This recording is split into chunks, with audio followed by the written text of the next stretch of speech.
l'émission Saveurs divines. Cette bonne nouvelle du royaume sera prêchée dans le monde entier pour servir de témoignage à toutes les nations. Alors viendra la fin.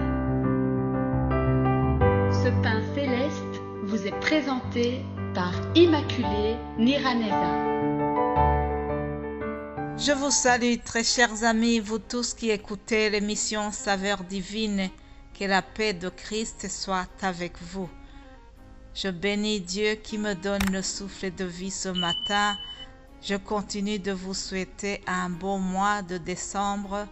Vraiment, c'est une grâce que Dieu nous fait d'avoir vécu pendant les 11 mois de l'année. Il nous ajoute encore ce mois. Je prie que vraiment nous soyons reconnaissants chaque jour qui s'ouvre pour nous. Moi, en tout cas, qui vous parle, chaque jour est un cadeau pour moi. Chaque jour est une occasion de servir Dieu, de le louer, de l'adorer. C'est pour cela que nous avons été créés, chers amis. Que nous puissions vraiment être reconnaissants pour le souffle de vie, pour chaque jour qui nous est donné. Je vous propose de commencer par une courte prière avant de continuer notre émission. Père Céleste, je te remercie. Merci pour ta bonté. Merci pour ton amour qui nous accompagne. Merci Seigneur parce que tu nous as donné encore le souffle de vie ce matin. Si je peux ouvrir ma bouche et m'adresser à ce public que tu m'as donné, je te suis vraiment reconnaissante.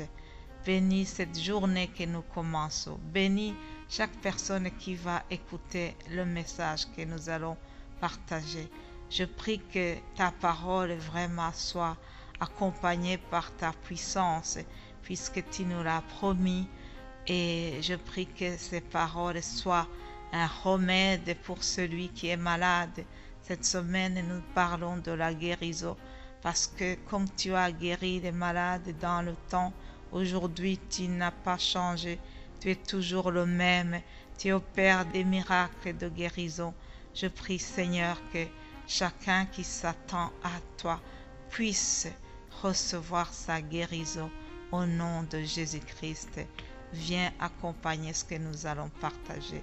Bénis chaque personne. Au nom de Jésus-Christ, j'ai prié. Amen. Amen. Si vous avez bien suivi le message d'introduction que j'ai donné hier, j'ai annoncé le thème de la semaine et donc nous allons nous concentrer sur quelques récits de guérison que nous trouvons dans la Bible. Aujourd'hui, je vous propose de lire la guérison d'une femme qui était atteinte d'une perte de sang. Nous trouvons son histoire dans l'Évangile selon Marc chapitre 5. Nous trouvons également la même histoire dans Matthieu 9, mais j'ai choisi de vous lire le récit que nous trouvons chez Marc parce que j'ai trouvé que l'évangéliste Marc a mis quelques détails bien croustillants de cet événement. Alors je vous propose de lire Matthieu 5 à partir du verset 25. Il est écrit « Or, il y avait une femme atteinte d'une perte de sang depuis 12 ans. Elle avait beaucoup souffert entre les mains de plusieurs médecins. Elle avait dépensé tout ce qu'elle possédait et elle n'avait éprouvé aucun soulagement, mais était allée plutôt en empirant. Ayant entendu parler de Jésus, elle vint dans la foule par derrière et toucha son vêtement, car elle disait, « Si je puis seulement toucher ses vêtements, je serai guérie. » Au même instant, la perte de sang s'arrêta et elle sentit dans son corps qu'elle était guérie de son mal. Alléluia. Je vais m'arrêter ici pour la lecture. Chers amis, ce récit nous donne le portrait d'une femme qui était en détresse depuis 12 ans. Depuis 12 ans, elle était dans l'isolement. Dans la culture juive de cette époque, il y avait une loi qui interdisait la femme qui était dans ses menstruations La femme ne devait pas sortir, la femme devait rester isolée. Vous pouvez imaginer l'humiliation qu'elle a vécue pendant 12 ans. J'imagine la fatigue qu'elle avait à cause de cette perte de sang. J'imagine une sorte d'anémie qu'elle subissait à cause des saignements. La Bible nous dit qu'elle avait dépensé beaucoup d'argent pour se faire soigner, mais sa situation n'allait qu'à s'empirant. Ça n'avait pas arrangé. Le mal avait persisté pendant 12 ans. 12 ans, c'est un nombre symbolique. Nous connaissons les 12 disciples, mais 12 ans aussi, ça représente la longueur de son mal. Je ne connais pas le temps que vient de passer ta maladie, mais quelle que soit la durée, quelles que soient les années, Jésus est prêt à te guérir aussi. 12 ans après, Jésus s'est manifesté dans la vie de cette dame. Mais la femme s'est mobilisée. Au verset 27, on nous dit que, ayant entendu parler de Jésus, lorsqu'elle a entendu parler de Jésus, elle a pris sa détermination. Elle a franchi la peur. Elle n'a pas regardé à l'interdiction qui lui demandait de ne pas sortir. Elle s'est dit, quoi qu'il arrive, je dois aller là où est Jésus. Elle devait décrocher son miracle. Sa détermination a bien vraiment servi. Elle s'est mobilisée pour aller voir Jésus. N'a pas eu peur, elle a été très courageuse. Mais bien-aimée de Dieu, il y avait une foule. Elle devait se bousculer. Elle a bousculé les autres pour pouvoir toucher le vêtement de Jésus. La Bible nous dit qu'elle a dit, si je pouvais seulement toucher son vêtement. Alors, la Bible nous dit qu'elle était effrayée et tremblante. En fait, lorsqu'elle a bousculé les autres et qu'elle a touché le vêtement de Jésus, Jésus a senti une force qui sortait de lui. Il a demandé à ses disciples, qui m'a touché?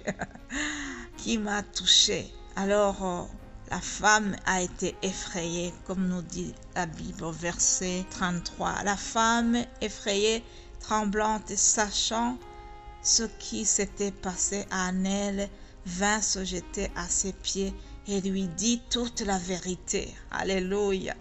Ah, c'est comme si la femme s'est dit, ça y est, j'ai commis un délit puisque j'ai osé toucher le maître et maintenant on m'a démasqué. Elle a eu peur, mais Jésus l'a rassurée. Jésus lui a dit, ma fille, ta foi t'a sauvée. Va en paix et sois guérie de ton mal. Alléluia.